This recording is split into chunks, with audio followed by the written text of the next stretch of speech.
Today is December 22nd, 2020. Ordinarily, this is the time of year when people would be saying, boy, what a year to remember. But this year is different. This is a year that many of us would like to forget. And in the JCC community, one of the primary reasons for that is the incredible sadness we had to deal with in 2020 for the loss of three of our founding leaders. The second president of the JCC, Ed Caplan, the third president, Larry Lubar, and the fourth president, Jay Hertz. All three were very special people. Ed was our president in 2000 and 2001. Larry was our president from 2001 to 2003, and Jay was our president from 2003 to 2005. Ed was a kind, intelligent, and wise person. Ed served at one time or another as treasurer of just about every Jewish organization in Albuquerque, and each of those organizations was better as a result of Ed's service. Larry was a born leader, and Larry was irrepressible. Many mainstream organizations in the Albuquerque area, both in the Jewish community and in the community at large, wanted Larry's leadership. They invited him to serve as their president. And it says a lot about those organizations that they wanted Larry to be their president. At the same time, it says a lot about Larry that he accepted the invitations of so many organizations to serve as their president. Jay's loss was especially personal to me. Jay and I met as 5th or 6th grade students in Sunday school, and we remained as friends for over 60 years. Jay was a fierce advocate for the JCC, and I learned that well while he was president and I was serving on the Board of Trustees of Congregation Albert. That was a time when the community was trying to feel its way through what the long-term relationship would be between the congregations and the JCC. And any suggestion that I made to Jay that involved any kind of compromise on the part of the JCC met with stiff resistance. Jay was not really a joiner the way that Ed and Larry were joiners. For a number of years, Jay was not involved with any nonprofit organization boards until the JCC came along. After Jay's family, the JCC was his passion, and he had to serve on its board, and he was a natural to become president. Jay's other passions were things that were near and dear to his heart, such as the old Ford Car Club at both the national and the state level in Guitar, New Mexico. We in the JCC community will forever treasure our memories of Ed and Larry and Jay. May their memories be for a blessing. As we end this year, we reflect on what has transpired during 2020. We had a lot of challenges due to the COVID-19 pandemic. We want to thank all those who have supported us, past and present supporters, and helped us get through this difficult year. We're also very saddened by the loss of 3 past JCC board presidents. We want to pay tribute to all their accomplishments and for all their hard work, and thank them for everything they've done for the JCC. The vibe is very different now with the presidents than it was then.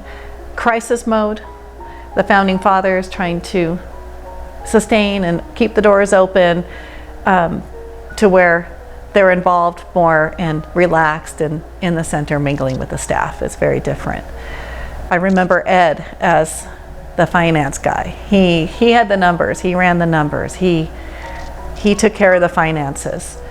Larry Lubar, Marcia, his wife, have always been part of the staff, part of the family. Everybody knows Larry and Marcia. They participate in the cultural programs, they support cultural programs, they've exercised with us, so He jokes with us. I think it takes Larry 30 minutes to get from the front door to where he's going to do his workout. So he really only gets about a 10-minute workout.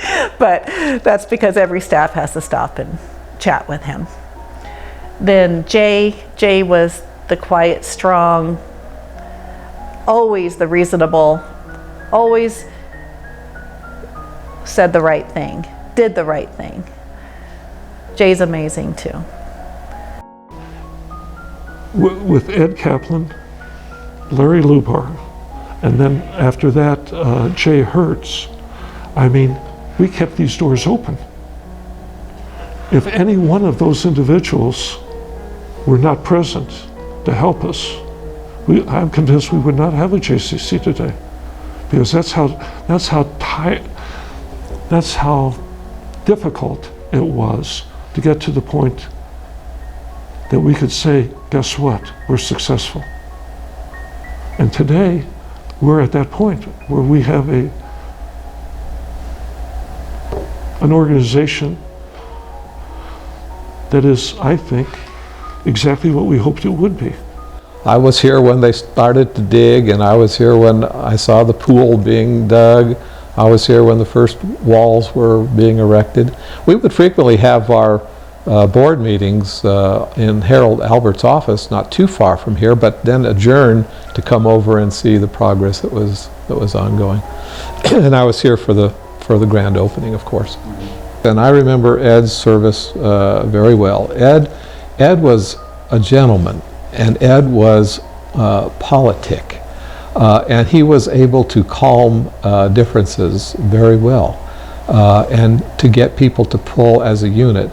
But in addition to that, he had a great sense for finances and for business operation.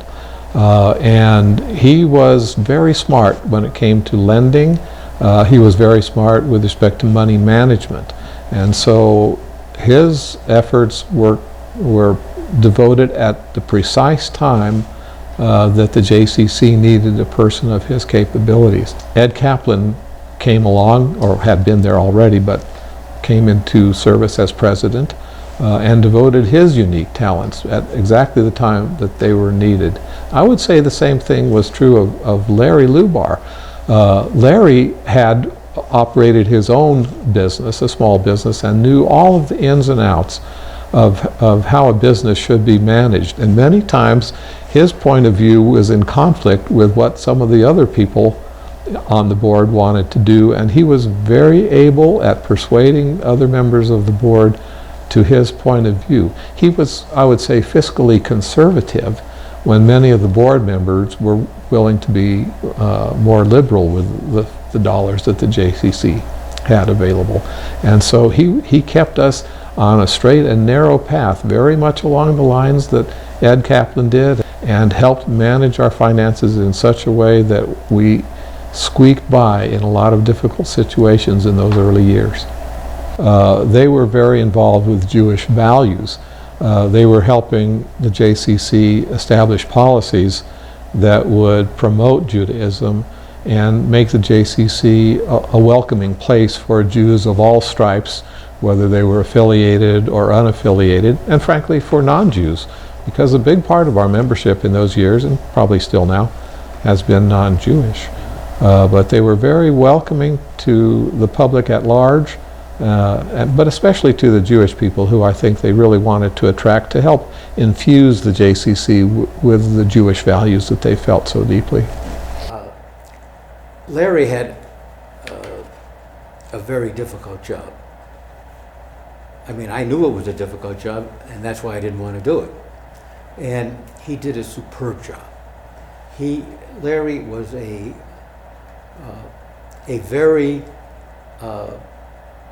easy person to work with.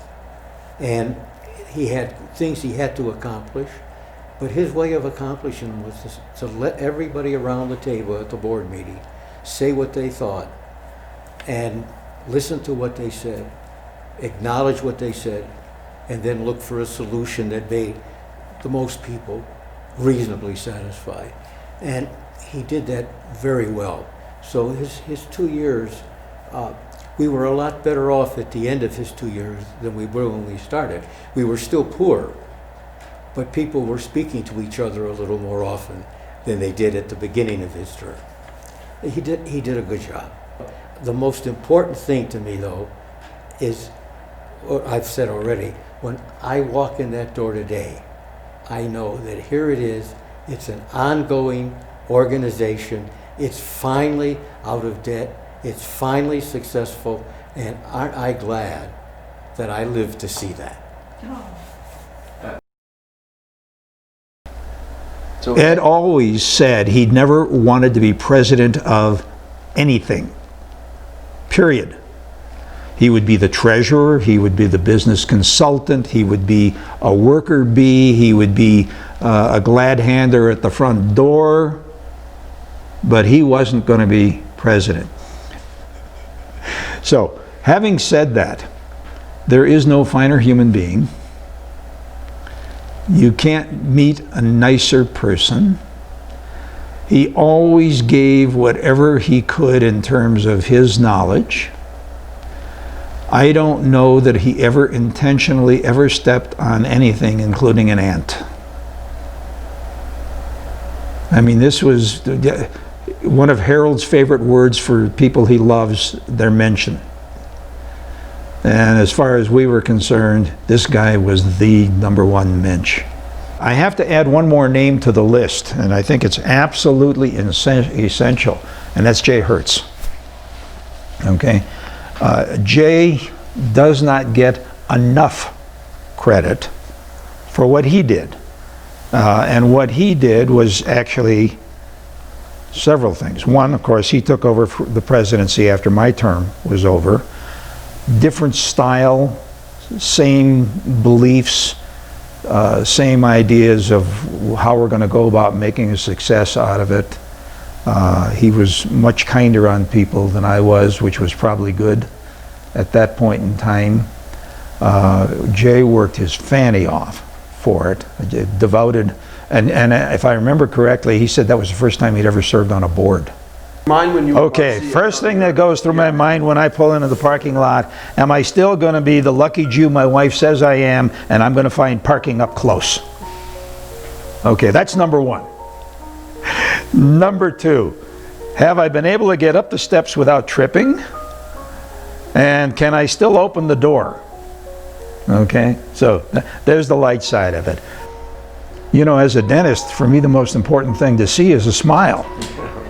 And when when you ask what do I feel, what do I see when I come in here? I see people smiling, I see people laughing, I see people hugging. And I look at that and go, hey, you know what? Job 1 was done. So